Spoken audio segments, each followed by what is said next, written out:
Hi, welcome back to my channel, What Kathy Thinks. And today I've got Brandy Miller on the line with me again. Say hi, Brandy. Hi, Kathy, and hi to everybody who's watching. Brandy, you and I talk a lot, more and more and more and more, and we want to redo our video about the difference between the words amazing and awesome and how overdone they are. And today I'm just not up to it. And so we decided we'd talk about that, and I'm so grateful. Yeah, absolutely. And, it's so hard to understand, Kathy, how it is that you're tired all the time because you look fine on the outside. I mean, you do. But I know that you have a sickness that it took a while for your doctors to agree with you, didn't it? It seems like the hardest part was, I had this diagnosis of cervical spinal stenosis, and I would go to the doctor and I would say, okay, this is happening. And when I had symptoms in my hands, they would say, okay, that's your neck, which is the cervical spinal stenosis. And then when the symptoms began to get stranger, they would say, well, that's not your neck. And I would say, what is it? And they would say, we don't know. And then the symptoms began to get stranger and stranger and stranger. And they would say, oh, that's really strange. And I'd be like, well, you're telling me. How long have you been dealing with this chronic illness? Well, I began having problems with my neck in October of 2012, and I was diagnosed with cervical spinal stenosis in May of 2013. When I moved up here to Narnia in July of 2013, I noticed that I had trouble with my hands, that they became very cold, so cold that I would have to blow the heater vents in the car directly on them. Driving long distances, especially in the winter, became very problematic. It would take hours and hours for my hands to warm up again, and this was all attributed to my neck. And it wasn't until last June when my left foot went permanently numb after these strange tingling sensations in my legs that they began to do all sorts of MRIs on my back and my neck, and finally they said to me, there's nothing, along your spinal cord that would indicate that this has anything to do with your neck. And so they finally ordered an MRI of my brain, which came back abnormal, and none of my friends were surprised. My friends all said, well, wait, didn't you know your brain was abnormal? I said, I don't think that. I said, I don't think that's really funny. And the doctor said, I'm really Brandy. 201. I know. It's only funny to me because I'm a writer, so having my brain be abnormal would be like the least surprising thing to me in the history of ever. Right. It wasn't surprising to me either, but what was surprising was what they began to talk about as a result, and that was they began to toss around terms like multiple sclerosis and lupus, and that's where it began to get terrifying. And symptoms that I'd had for years, like, full body spasms where people would look at me and say, are you about to fall down? Like even my son, at one point, I think in Christmas of 2017, my son said to me, are you about to fall down? And I said, no, I'm not going to fall down, I don't think. Even that I attributed to my neck, and it wasn't until I began talking to my healthcare providers in greater detail that was a symptom that I had attributed to my neck, and they were saying to me, oh, this isn't your neck. We need to do more studies. And so yesterday I went to the doctor for EMG testing, and I'd had EMG testing done on my foot before and on my right arm back in 2015. But yesterday I had EMG testing done on all four of my limbs, and um, I was wiped out afterwards, and I don't know why that is. I'm not a doctor, I'm not a medical provider, and I've learned a lot, but I still don't know very much, and apparently neither do they.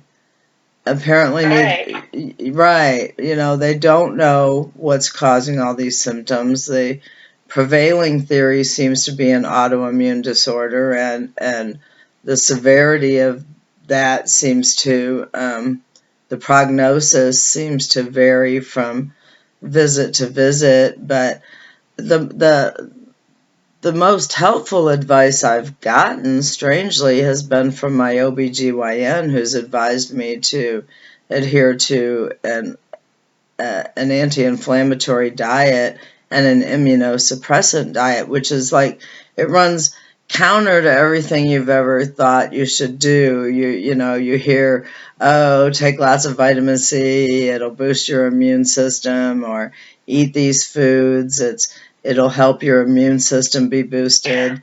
And well, that makes sense. If it's an autoimmune disorder, though, you don't need to boost your immune system. It's already going crazy. What you need to do is quiet it down. Exactly. So I can have blueberries, but not blackberries. I can have cashews, but not walnuts.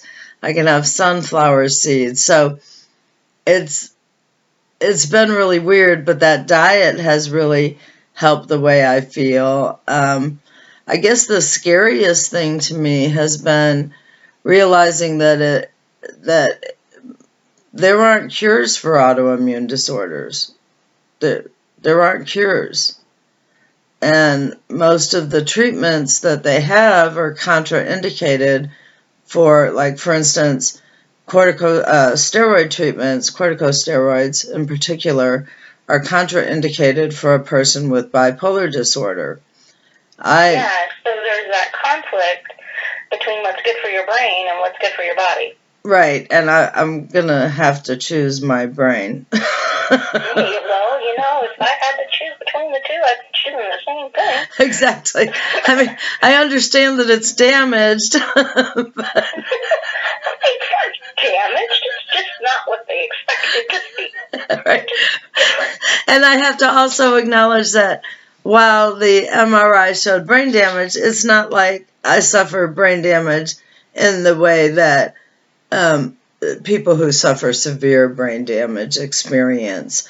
I'm able to walk and talk, and what brain damage was shown in these images, obviously, I can't compare myself to someone who's truly suffering from a terrible cerebral trauma or deficit, or do you know what I'm saying? I do understand what you're saying, but I also understand it's not a competition.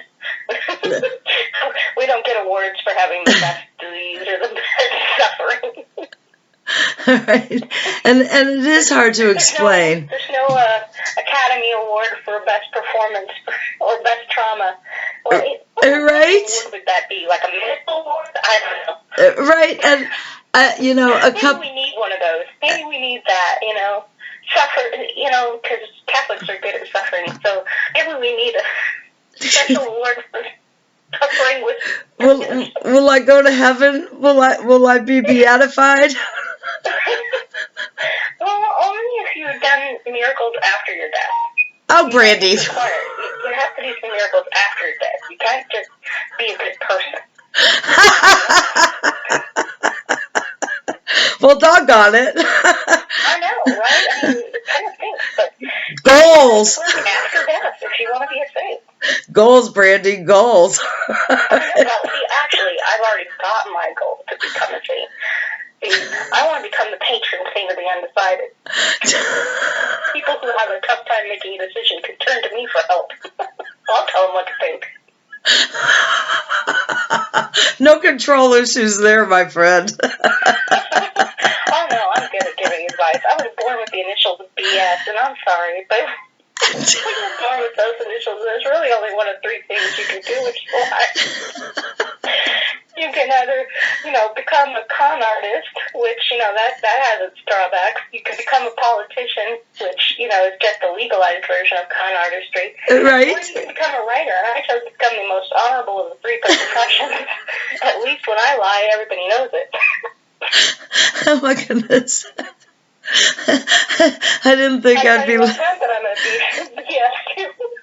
I did not think I'd be laughing this hard today. I do feel better. I know a couple weeks ago, I